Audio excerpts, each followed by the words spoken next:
so welcome to the third and the last class where I've been focusing a lot on tone and depth.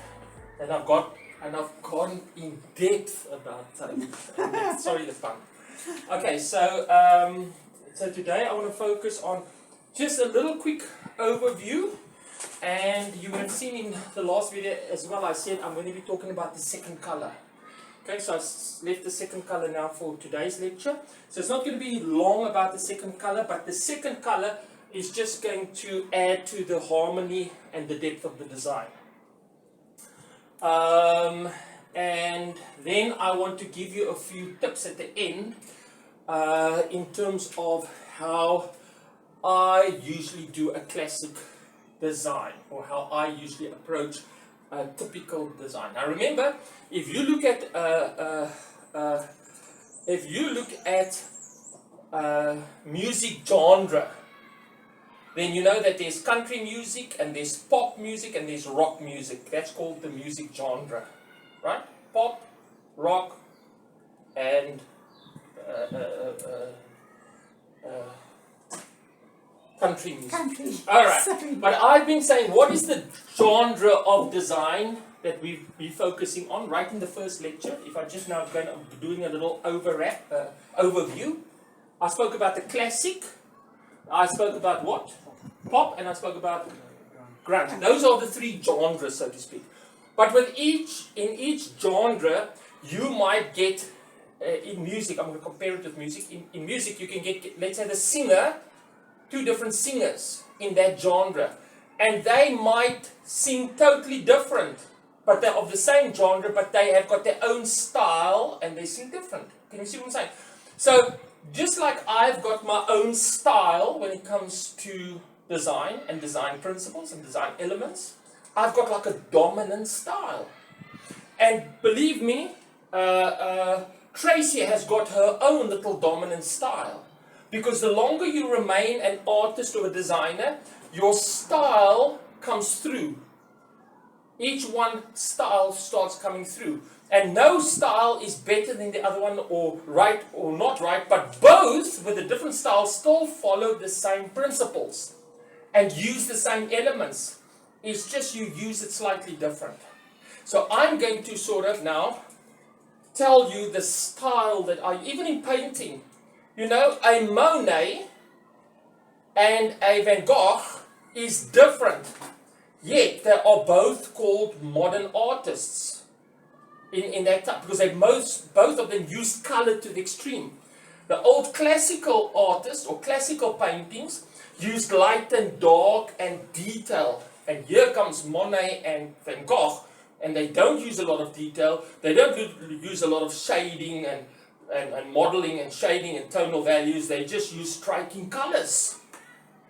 But yet you can immediately say that's a Monet and that's a Van Gogh. Why?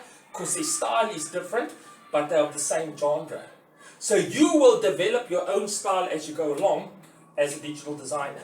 But first of all, you've got to claim your style and claim, as long as it follows your the design principles, you can't let anybody tell you it's wrong or right.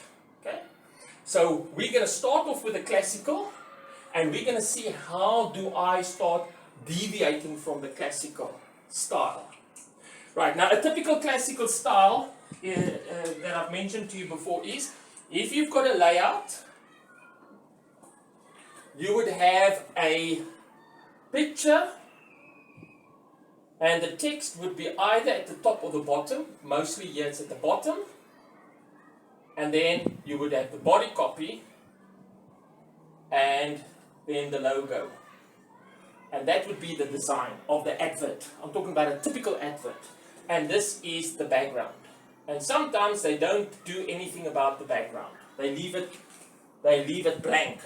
But we say every design has, you are looking for the image, the text, and that's also part of the text. That's also part of the image. And you're looking for the background. Those are the elements you're looking at. And and all of this design, or the classical design, is because it's the most easiest way to present the message. So every design is trying to give a message. So if you take the message, what is the message? Right? The purpose of design is not to confuse the message. I remember when I started off as a graphic designer and I had to design a layout for the burger, I put in big type, small type all over the place, and I totally lost the message because I made a little, I took the elements of design and I put it all in the same thing, and I lost the message, and the message is more important than the design. I made the design more important than the message. The owner that wants to say the message, he doesn't want to distort his message. You're getting a brief. Some owner or some business is going to give you a brief. He wants the message to come across. And how does he want the message to come across? By using you as the designer. He's using the design method to get the message across. He's using design to get the message across. By placing an advert. How would he, if he was putting it on the radio, voice would be the message to get the message across. Voice, sound would be the way to get the message across. In graphic design, the elements of design gets the message across. In movie or video, the video and the actors in the video gets the message across. Now, I don't know if you've noticed, if you walk in the malls, if you walk in Tiger Valley Mall, if you walk in Cape Gate Mall, if you walk in Canal Walk, have you noticed that the graphic design adverts or promotion is getting less and less, and guess what is becoming more dominant? Video. Have you not walked through? Have you not walked through? And every time in the past, you would get a big screen video as you walk through the mall. There's the next big screen video, and there's the next big video, and now it's starting to dominate. Why is it dominating? Because now you look at the shop, and in the shop window of H&M fashion shop, they're putting videos. Fushini is now putting videos on their walls.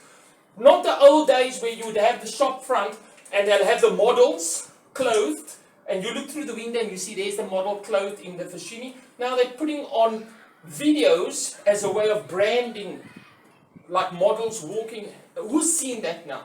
Yeah, I know what you're talking about, yeah. Fushini is doing it. H&M is doing it.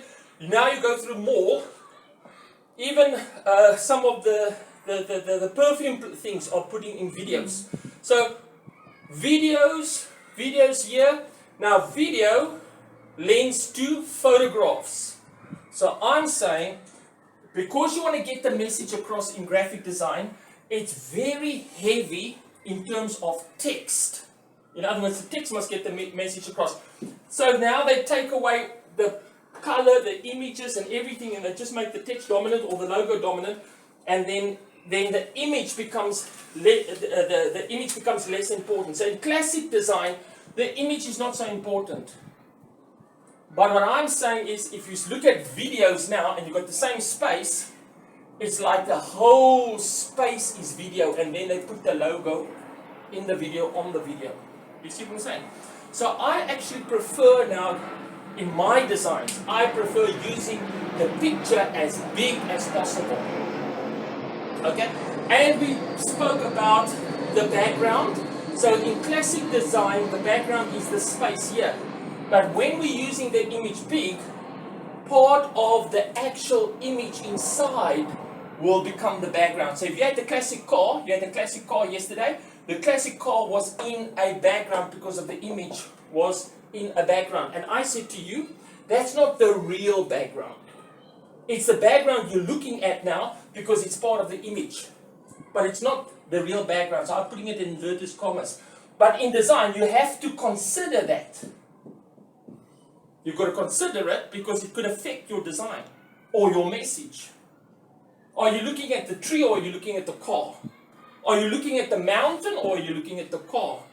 You see, but if that image was a small car here and there's a tree in the mountain, you're definitely not looking at the mountain because there's a car and that tells you it's a car and it's not distracting. Here the background, now that becomes the background, so that can become distracting. So with a message, the purpose of the design is support. It must support the message. It mustn't now become confusing. Because the message is more important than the design. The design is there to help the message. And the message could be something like, and what is the message? Let's say the message is you want to tell people that when you reach here, you must turn right.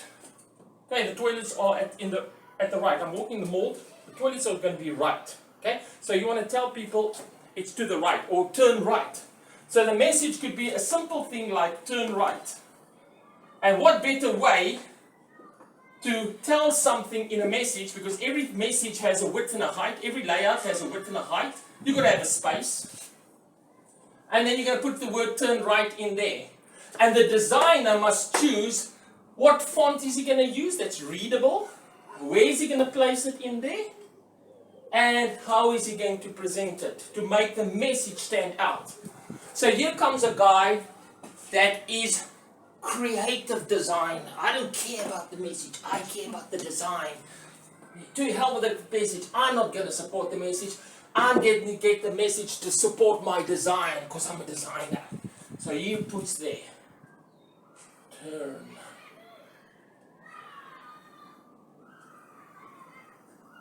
Right. Hey, that's creative, eh? Big T, font up. Hey, bleeding out there on the left. Never mind bleeding on the right. I'm going to turn right, but I'm looking left. Never mind that. Can you see? You're not supporting the message. Very creative, but you're not supporting the message. So the goal is to be creative and support the message. But when you talk about supporting the message in terms of creativity, the first thing you want to consider is your goal, yes, and your purpose is to support the message.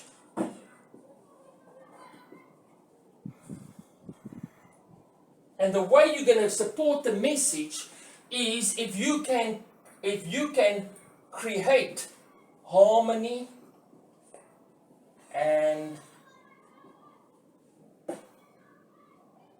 depth. So if you create harmony and depth, then you are supporting if your message, if your design is showing harmony and depth, you are supporting the message. And then you're going to ask yourself, how can I do it as creative as possible? Now, how can I be creative when I'm doing that? Because the creativity must reinforce the message or make the message even stronger. Creativity makes the message stronger. That's why it's important to be a creative, because creativity reinforces or makes the message stronger. So you are going to use the elements of design, and how do I make that message? How do I create this harmony and this depth? How? So the question is how? How do I do it? I use the elements of the design. Use the elements of design. Right. That's how I create harmony and depth. And if I create harmony and depth, then I've achieved getting my message across. Because if there's no harmony, I'm not getting the message across. If there's no depth, I'm not getting the message across. So why is depth and harmony so important? So let me explain. We spoke about it in the previous lectures, and that's why I'm just going to do a quick overall.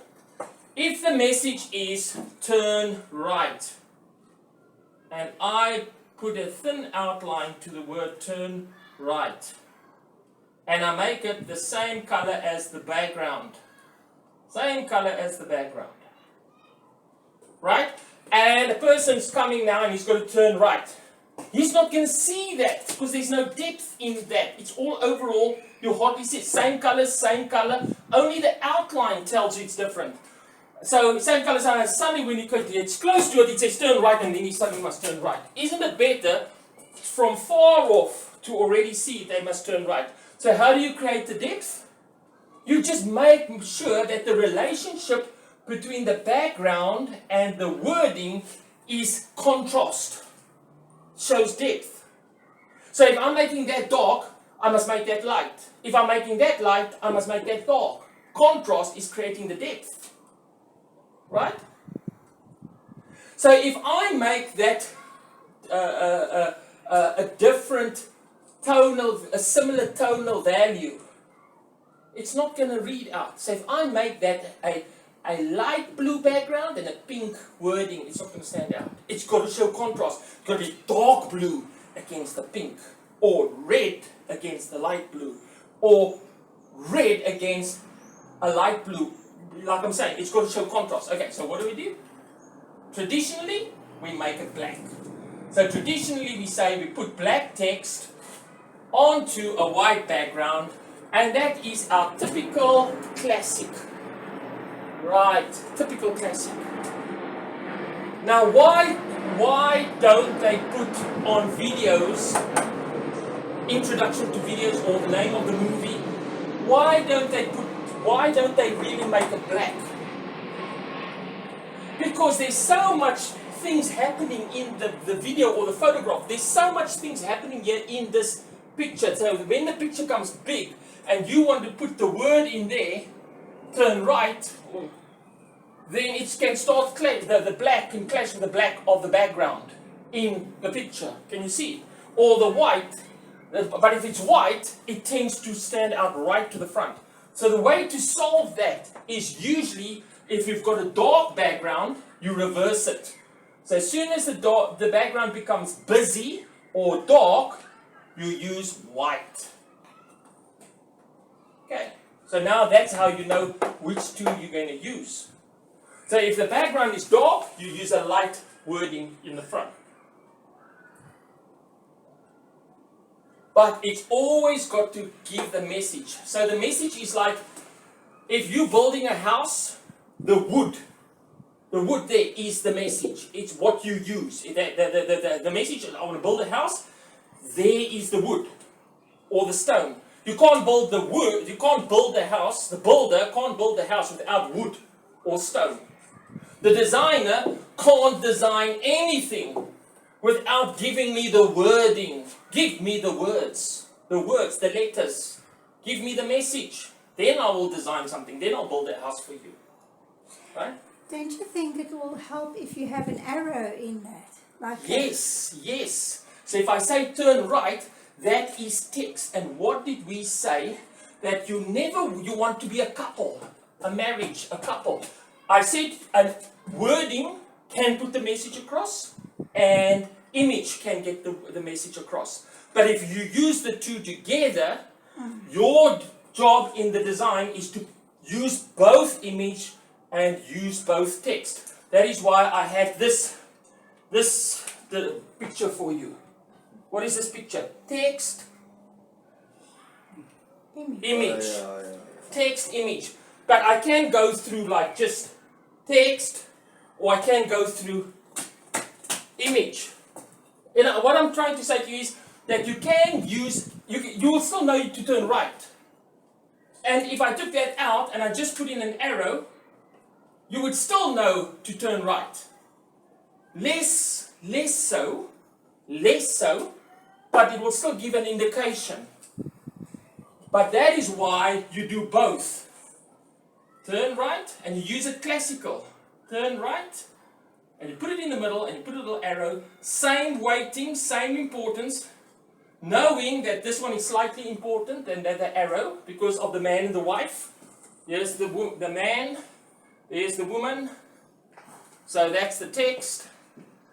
There's the the image, so they're in a relationship, message will get across.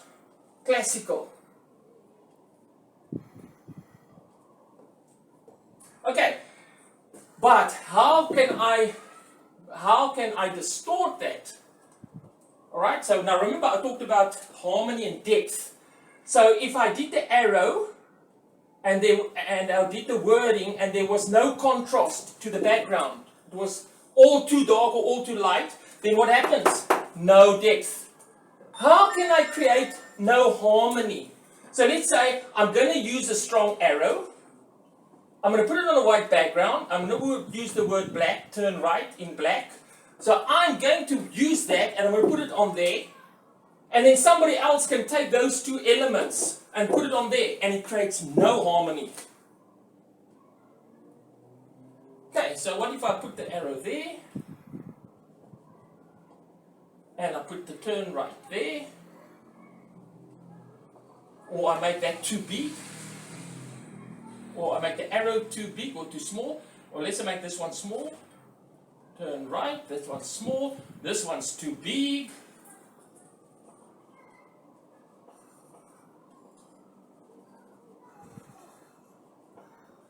Now there's no harmony because that's too small, that's too big, this is not centered, this is in the bottom left. There's no harmony, just the positioning of where you're putting it on this, the layout on putting those elements on the layout is creating no harmony, it's creating a bit of depth. But you've got to do both. You can't just create harmony and not create depth. Here I'm just creating harmony. By the way I place it, but I'm creating no depth. And here I'm creating depth, definitely depth, but no harmony. So you've got to create harmony and depth, harmony and depth. You can't just create harmony and you can't just create depth. You've got to create harmony and depth. That's the purpose. You can't say, oh, the purpose of design is I want to create depth. No. The purpose of design is you want to create harmony and you want to create depth. The purpose of design is not just I want to create harmony. It's you want to create harmony and depth. So there has to be some type of contrast, some type of depth to be able to make the text readable. Okay? Now I'm not talking about form because here is the form. The form is perfect. The form, the relationship, remember I said to you, there's a relationship between the form and the text. There's a relationship in terms of size. Look, turn right. TR, they are positioned right, the sizing is right and everything, but they still don't work because they're not giving harmony and depth. Depending on where I place it on the layout, it's not creating harmony and depth. So I'm assuming that you're getting this part right. I'm assuming you're marrying as two people that look okay, not out of proportion. Okay? I'm assuming, I'm not saying it's wrong, but you get an ugly guy and you got a beautiful woman, then it's out of sync. Or you get an old man and you get a young blonde. It's out of sync. They call it gold digger, but it's out of sync. You know? So you don't want something that's out of sync. I'm assuming that it is in sync. And this in sync, I'm talking about the form, the shapes. I'm assuming you've got your shapes. We've spoke about it in the first two lectures, and I'm assuming you understand now about getting your shapes in sync and correct. And you'll know now about the shapes you consider. Right? So now, we are going over now to use the elements of design. Now, the elements of design can be divided into 4 areas, and we've already looked at the 2 most important elements. I'm using the circle. I've already used the 2 most important elements, which is text and image. Right, that is an element of design, because you can't put a message across using design if you don't have those 2 elements to get the message across. You agree? That's almost like obvious. You agree? Okay, then what are the other two elements that's going to help you get the message across? Background. Color and background. Color and background. The color in the background is going to help you get the messaging across. How big do you put it? It doesn't matter. It doesn't help you put that turn right so small and you've got this huge poster, right? And you see the big board, but when you get up close, oh, it says turn right. You see, so there's definitely background is an element of design. As soon as you got a width and a height, the first thing you've got is a background. You automatically got a background. You just put a space on your Coral Draw, a width and a height block. Immediately, you've got the first element of design. Do you think it's unimportant? Yes, it's important because remember, what if the client says, no, I wanted it in portrait. It's supposed to be a brochure and you gave it to me landscape. You better get the width and the height right first. Then you can start saying, what am I going to put into the design? Okay, so I'm going to say, if the color and the background is important, and I'm saying that the most important consideration to have is your tone and your depth. Alright, you've got to have tone and depth. So we said depth is important. Tone is important because tone creates harmony. So there is your harmony and depth already. But harmony is not an element of design. Harmony is what you want to achieve. But a depth of design, getting that element of depth and design, there is an element. What is the element? Tone is the element. What is the element of depth? It's related to tone. Contrast. Contrast. The words that you start using when you're describing depth is contrast, light and dark. And I tend to use the word light and dark to describe depth. Light and dark. Layers is a way of describing depth, not so? Light and dark describes depth. Layers describe depth. Big and small, sizing describes depth. There's a few elements that describes depth. What describes tone? So tone also creates depth, but what describes tone? The light and the dark describes tone. And what else describes tone? Color describes tone. When you're talking about tone, to describe it, you're talk about color tone or light and dark tone. So color becomes very important in terms of tone. There's almost no way you can really describe color if you also don't consider describing it in terms of tone. Background, you can think of the background as being light and dark. Right? But remember, there are types of backgrounds. We spoke about it yesterday. There are pattern backgrounds, there are texture backgrounds, there are gradient backgrounds, there are just plain no backgrounds, color backgrounds. So mostly background is also a consider of light and dark. And the very way that you consider the depth is if you have black text and you have white background, then you can say the background is light and the text is dark. That's contrast. But what I'm saying is if you want to push something back in terms of layers, then the lightest is in the front, the mid-tone is in the middle, and dark is at the back, especially when it comes to a photograph or a picture. You tend to see pictures like that. So why not use that concept of depth, light, mid-tone, dark, concept of depth in your design? Now, most of the designs, okay, I'm nearly going to talk to you about the two-color part. Remember today's title of today's lecture is not revision, it's revision, two-color, and then I'll give you my tips, what I use. But two-color is not coming in yet, okay? But I'm going to focus on two-color. All right, so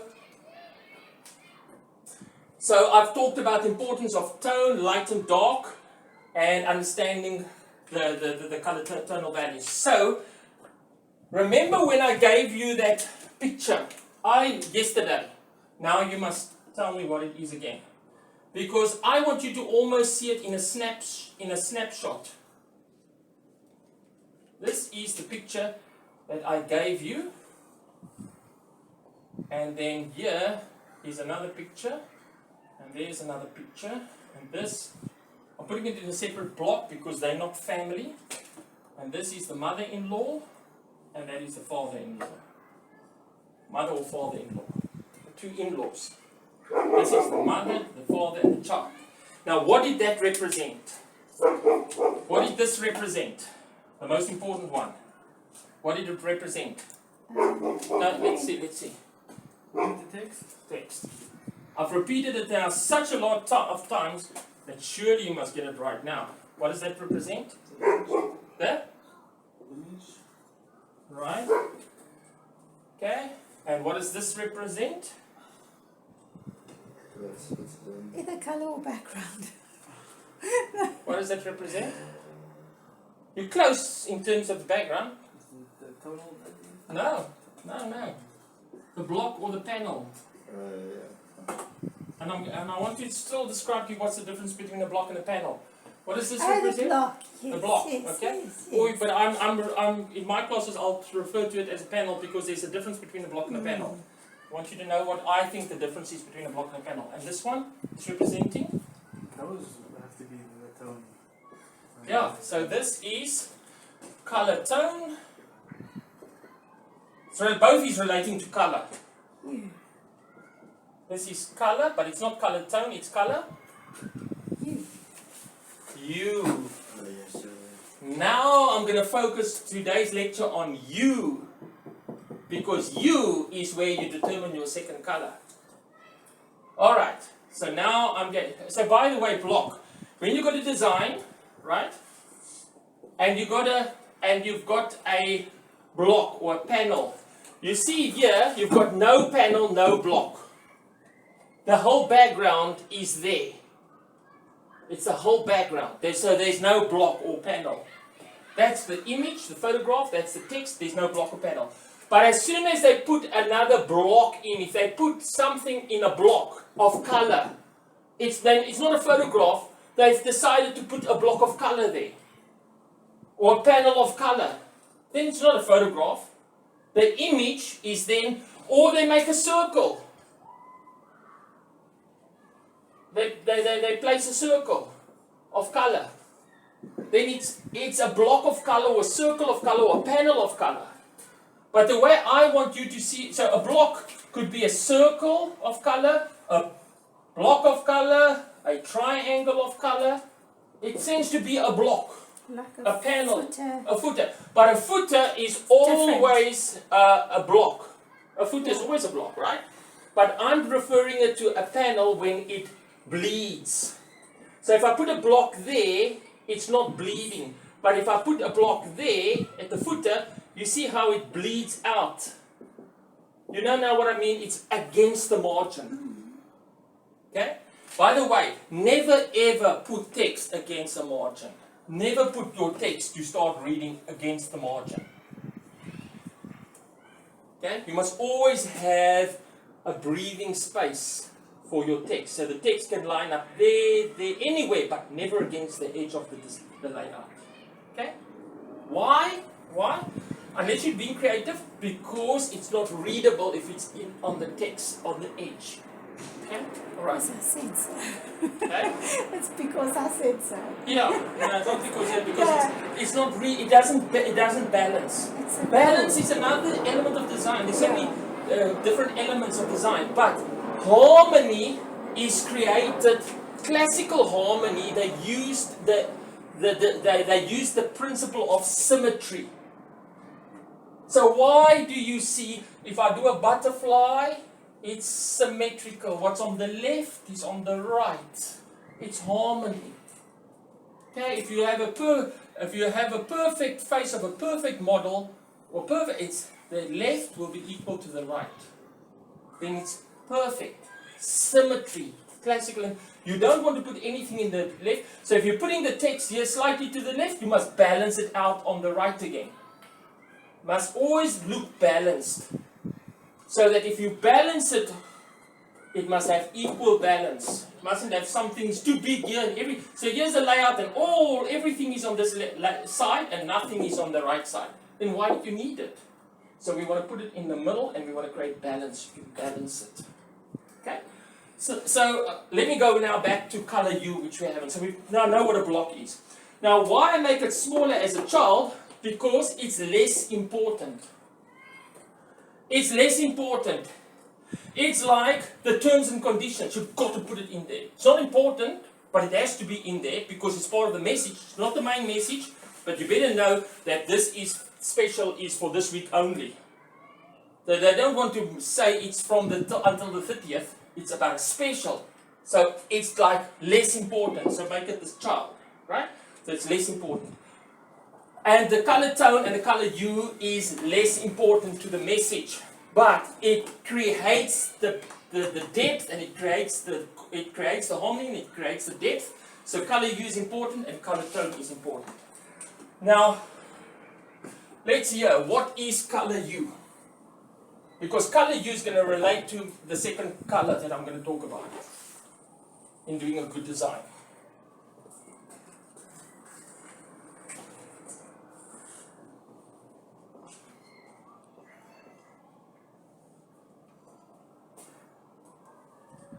Okay, remember I said it was hue is like the in-laws, it's in between.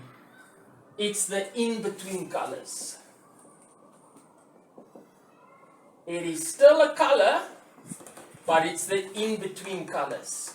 It's a color on its own. Like red is a color, blue is a color.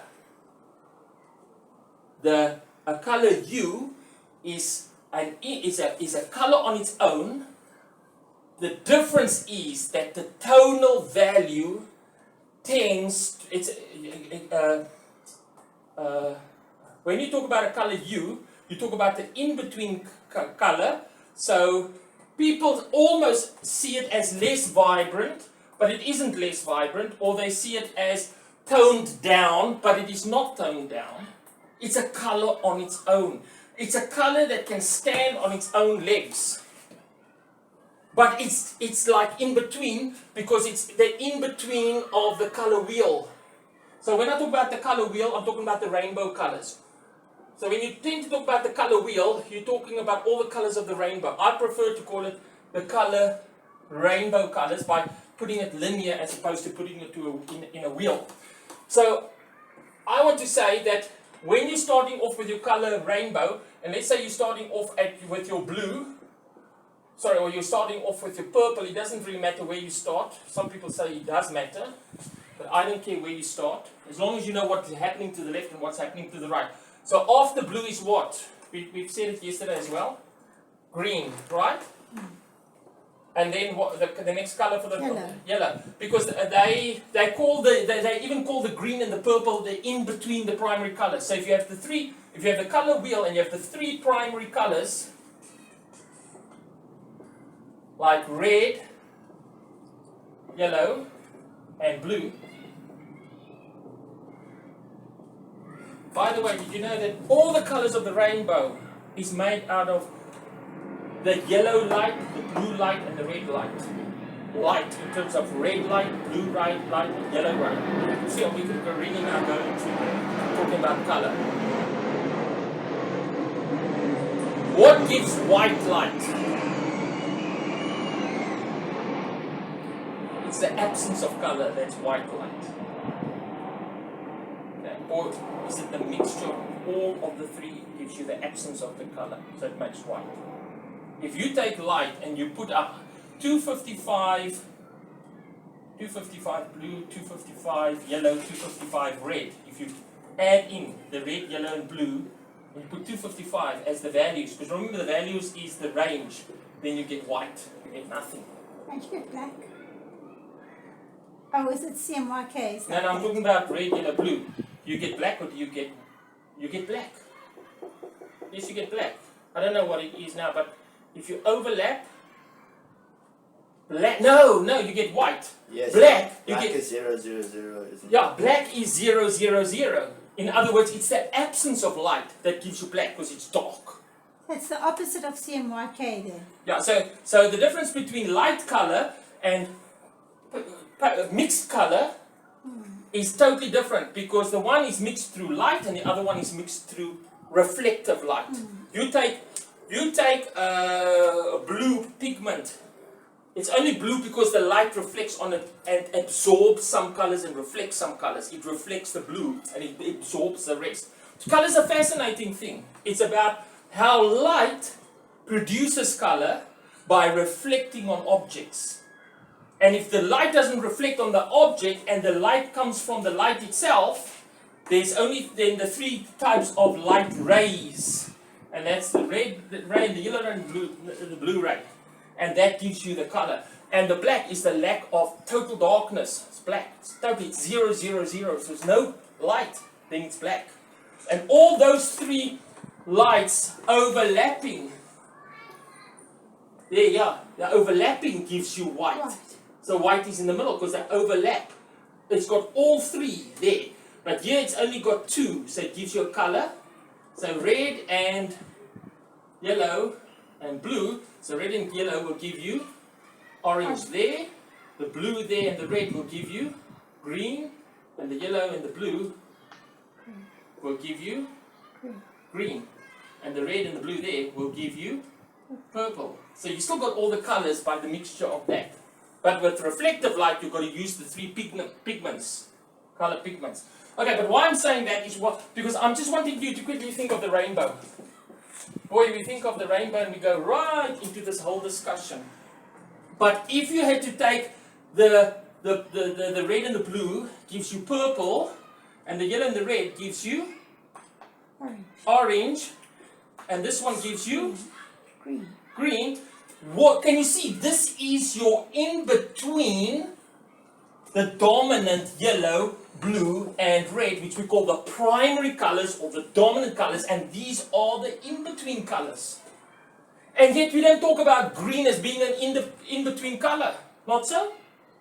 Not so? Yeah. No. But it actually is an in-between color because it's in between yellow and blue. So it actually is an in-between color. But when you talk about color hue, it's like saying, gee, I can't name them all. So it's the hue of the in-between colors. So in between these two colors is another color, and then we'll call it something.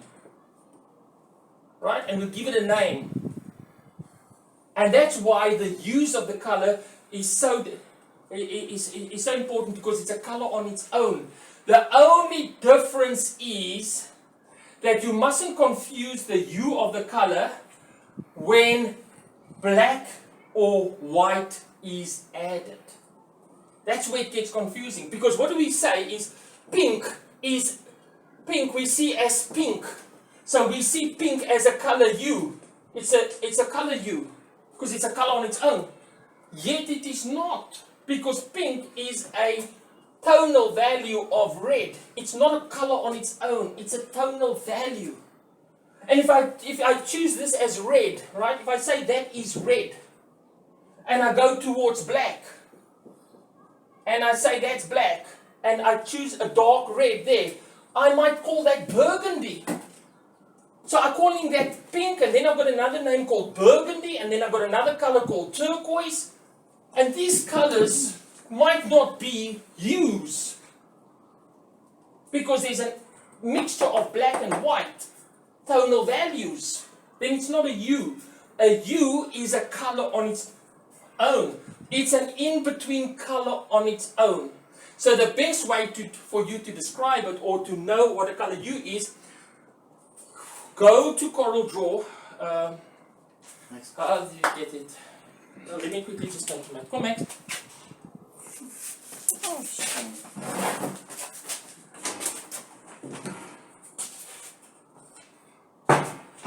Can you just close that door, please? So the way to be, because I say it's an in-between color, and let me first confuse you so that you know what it is not. Let me first sort of confuse you.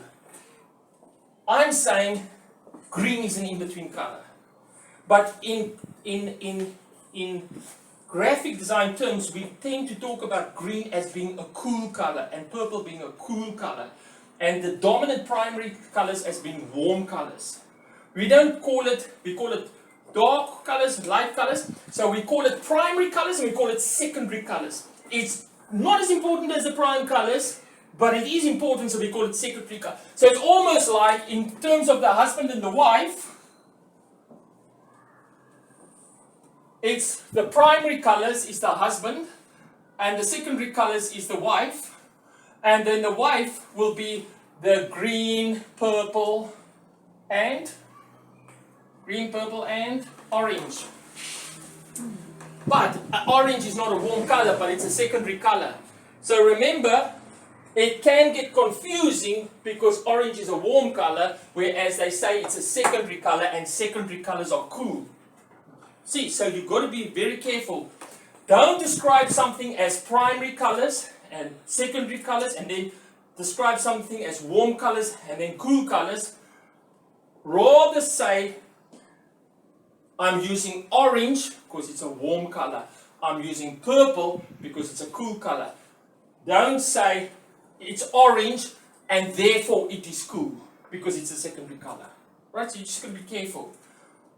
It's the same way when you use hues. Don't say pink, I'm using a hue of pink.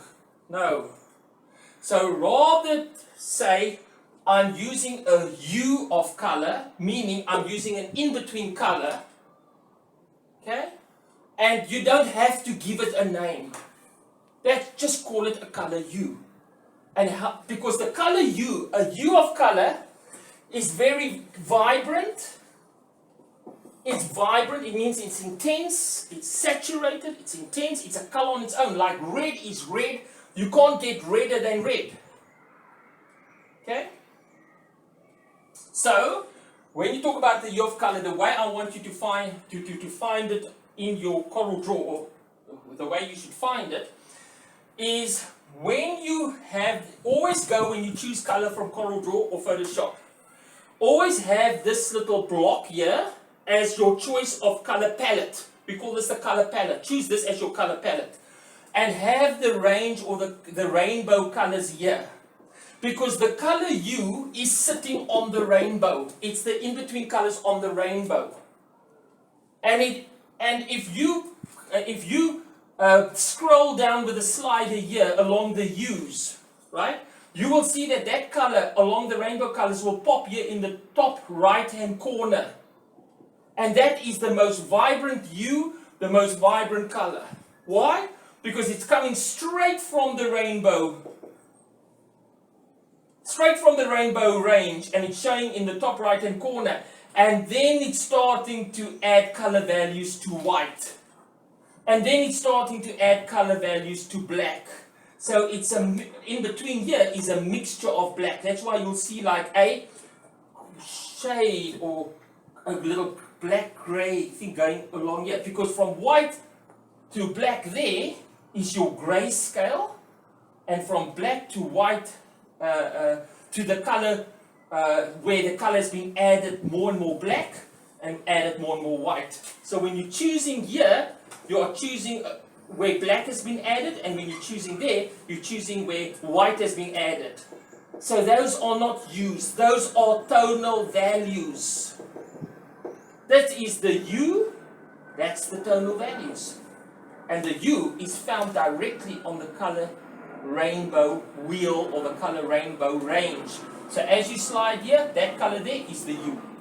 And if you happen to get to red, don't call it a hue, call it red.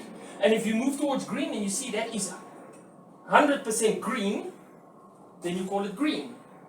And you'll always see the mixtures in CMYK or RGB. And it's only 100%, it's only 100% red, or the brightest red, or the most vibrant red, when this is 255 and that is 0 and 0. If that yellow says 10, it's not the most vibrant red. It's just not noticeable with the eye, but there's 10 little pieces of yellow added in there. And that yellow means it's a pure color, and it's a mixture of the pure color. So there's your hues starting to happen. As you vary these, you are getting color hues, and the hues are there. But white and black has not been added yet. You with me now? Eh? Yeah. What is a color hue? So a color hue is a color on its own, and it's part of the rainbow colors, and it's the in-between colors of the rainbow. And it's very vibrant. Okay? But it might seem less vibrant because if it might seem like a purple, not quite like the purple we know. And then we thought white was added. Okay, so a color hue tends to seem lighter, but it's not, but it tends to be seen slightly lighter or different. But you will notice that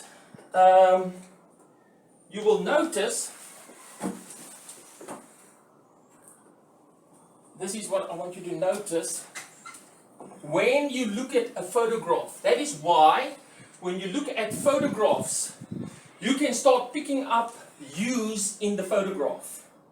So if you have a photograph, right? Now I want to use that typical example of the image that you had where we showed the car that was red, and then it showed like it was purple on the red, and we didn't know if the car was red or purple, right? Because the hue was reflecting on the car because of the day of it was getting dark, so it reflected the blue mountains, whatever, and now it's having a hue of purple on the car. But now also depending on the time of day and the light, the tree is the greenest in midday because it's getting full light, but towards the end of the day it seems darker green or a different hue of green, right?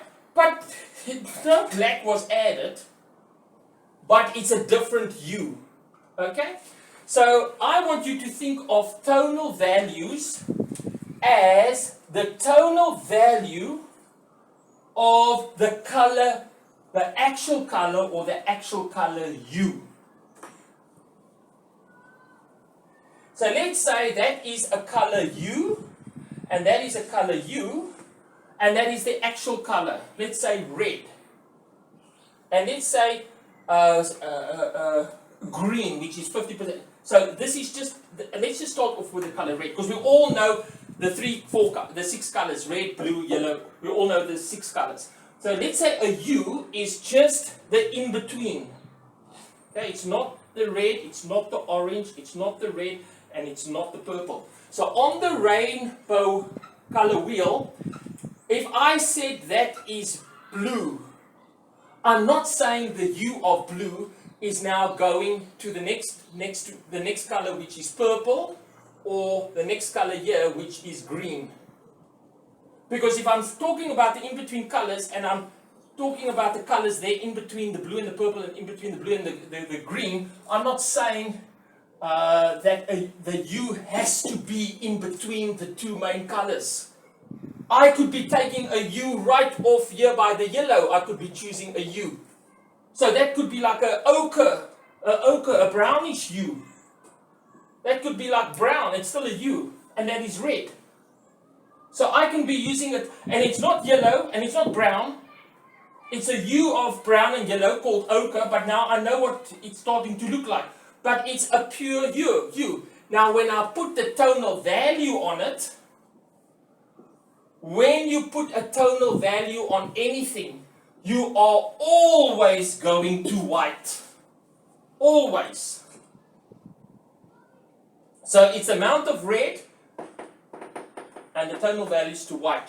The amount of ochre and the tonal value of white. Now can you see if I have an ochre there and I have a red there, the hue there could be seemingly lighter than red.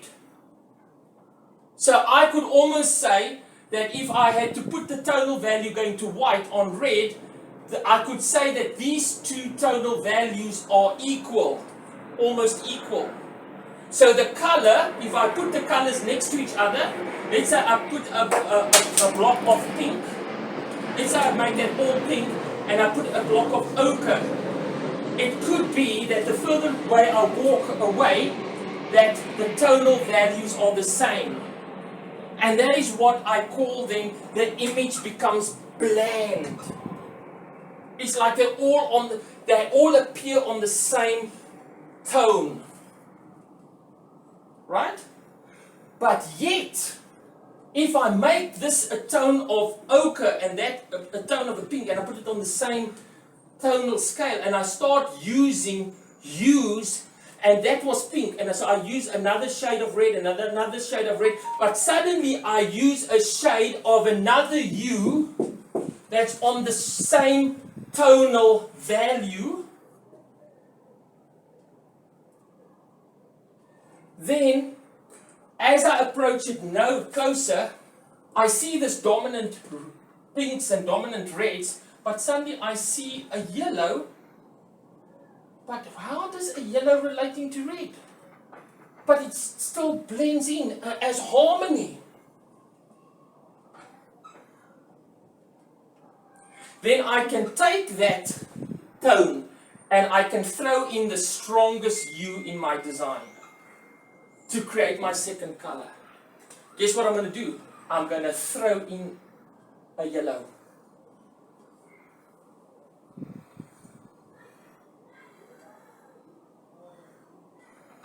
Okay, now let me just quickly recall one of the stuff that you did from the cell phone. So let me get my pen. Yes. Now I'm going to talk about the second color. How? And now I'm going to just give you a simple guideline. Just sort of do it first, and then you can consider it afterwards. So here is how you would bring in your second color. You walk in shops, right? You will walk inside shops and you look at designs. Very seldom would you actually see a design that doesn't use a second color. Very seldom. You would, but very seldom. And then it just doesn't look to me as if it relates or creates harmony. And the only way they're creating harmony by using the second color is they just use less of it. But it's not, to me, it's not creating the harmony that it should. So let me give you a logo example. Okay, King Pie. King Pie. It's purple and green. Two separate colors. Give me another example where you see a design and they put it in the second color, but where they place the second color and how it doesn't create harmony, it actually blows my mind, the way they use it. Savlon, it's that blue and orange. Yes. And Yeah. so what I'm saying is, it doesn't matter what the second color is. And some designers will say, oh, you shouldn't have used that purple or that green, you should have used purple and yellow because it's complementary, or you shouldn't have used that second color. Forget about that argument. Second color is good, and it doesn't matter what the second color is. What matters in the second color is when you know what the dominant color is, if you know the tonal values of the dominant color, and you find an in-between color that's relating to that dominant color. So, for example, in your picture, you had a car. In your car picture, you had white. Then you had trees in the background, and the trees were going like a darkish green, or a type of green, not quite green, but darkish green, like a tonal value towards black. Okay? So in other words, it was a type of green. You spotted a type of overall green. So the overall hue started becoming green. But you could have had a second color in that design, totally different. Okay? I don't know if there was a totally different color in that design. And I could have used that second color to pull out, to use in my design. But I'm going to go for something green as my second color because the overall blended in tone was green. So there's an overall blending in tone somewhere which you can just let it bring out as your second color, and suddenly depth is created. That's the answer.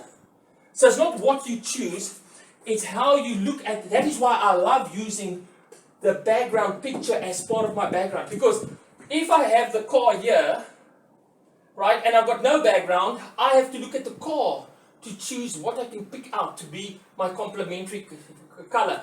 And then it becomes a little bit more difficult. But if I know what my background is, I can see what is the most dominant second color. And remember, you are in control of the design as a designer. If you don't think those trees work or that tree color works, tone it down. Go to Coral, you learn Photoshop and you tone it down. You make it darker, tone it down. And choose a different color to bring up to the front. Because what you are trying to achieve with your second color is this thing called what you're trying to achieve with this second color is you want to create depth. And how better to create depth than trying to create a third layer. What I mean by a third layer, another layer, just another layer. So what I'm saying by another layer is, remember when there's harmony, if you've got background and you've got the car, let's say the car, and you've got the word and the text. So whether it's the car and the text, or whether it's the Eiffel Tower and the text, or whatever it is and the text, and to create that harmony is, in terms of color, is when the colors don't clash and they seem to be on the same color plane. There's not contrast. So if that tends to be dark, then the picture must be dark. If that tends to be light, then the picture tends to be light. They're on the same layer almost in terms of tonal value. So you bring the tonal values until the tonal values are equal in terms of tonal values. You with me? Then they are married. So if this is predominantly red, and you want to get close to the tonal values, you will choose the sort of also a dark red. Or if it's a lighter, then you'll choose lighter. You're trying to get it equal on the same plane.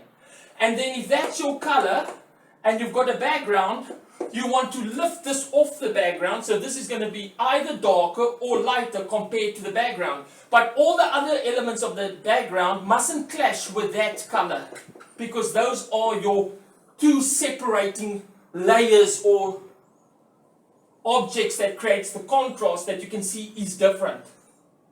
You with me? Because if the background is just as dark, you're not going to read it. It's like we say we want to create depth.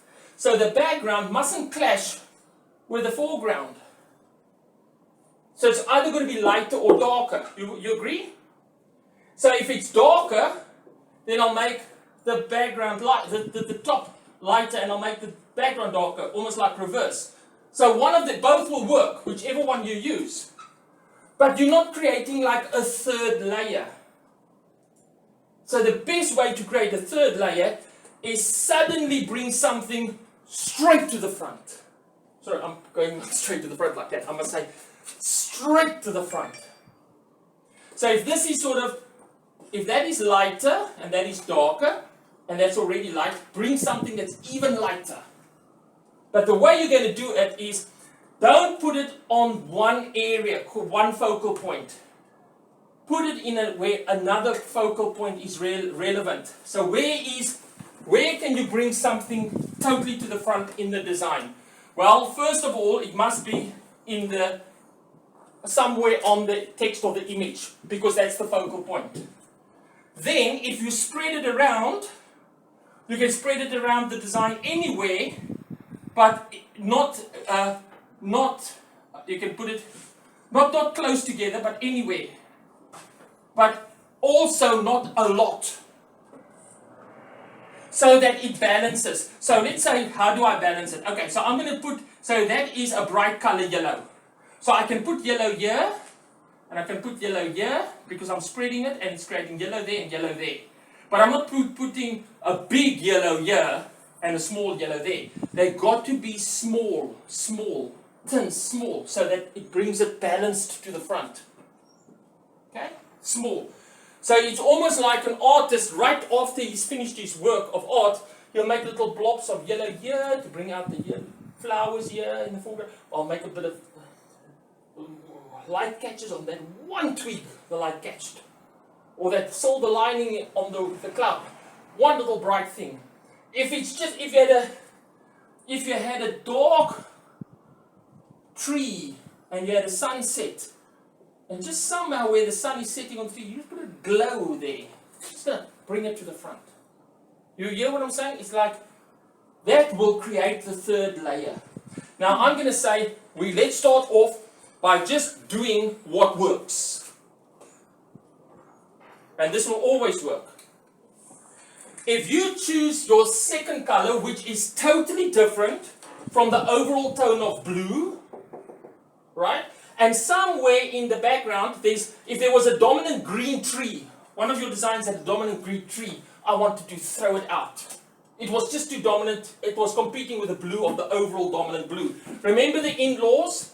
One must be a dominant tone, but then you can work with tones, tonal values, right?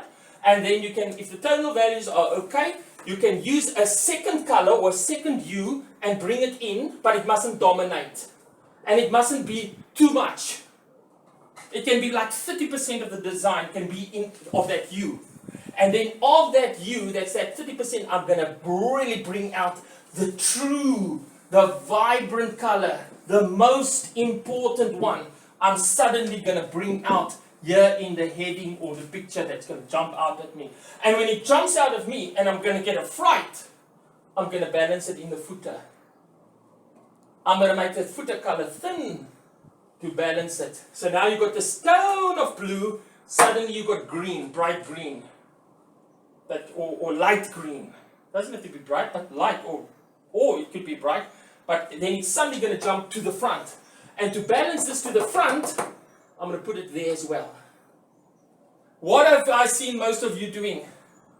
You're making it black so that it blends in with a black background, but then it's also okay, but then make that text, that second color that can jump out with you in that color that's placed there. You know what I'm saying? Yeah. So now suddenly this jumps out at you, this jumps out of you, but it looks okay because this green that's jumping out of me, it's okay because now suddenly I noticed that was green. I noticed that area of the design in the background was green. I didn't even notice it before. If I took this out, I wouldn't have noticed it.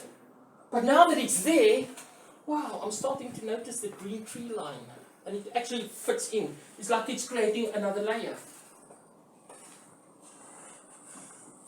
I will send you on the WhatsApp a few examples of that.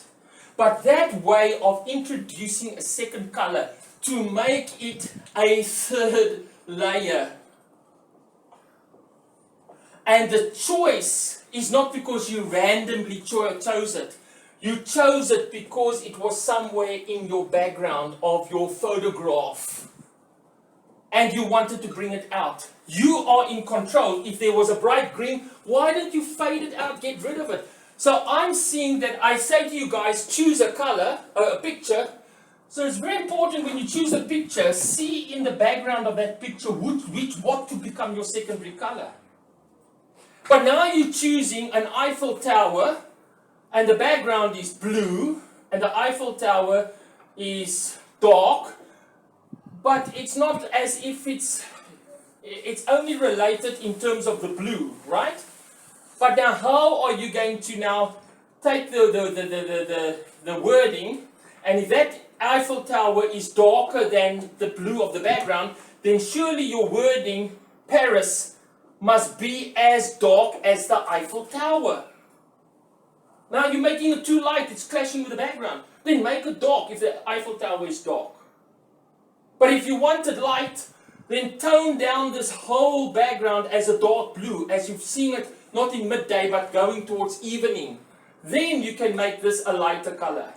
So I'm going to now give you my tips on what will always seem to work, and what always seems to work for me is, remember, when you're choosing the background, the picture and the text must be on the same plane or the same tonal value, whether it's dark or whether it's light.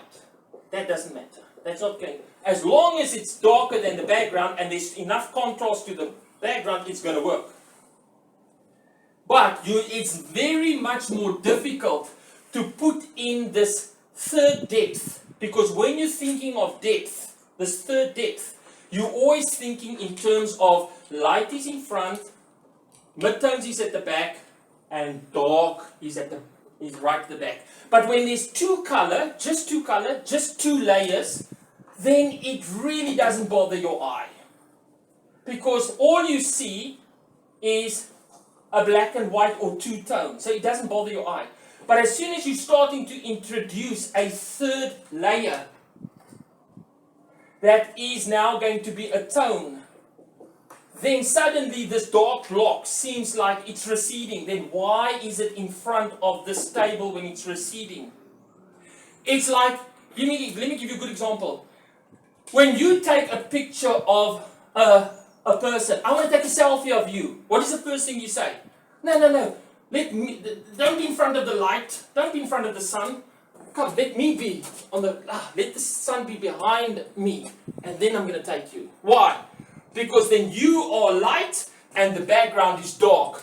But if I swap it around and I say I'm going to take a picture of you and the sun is that side, the background is very light and then you.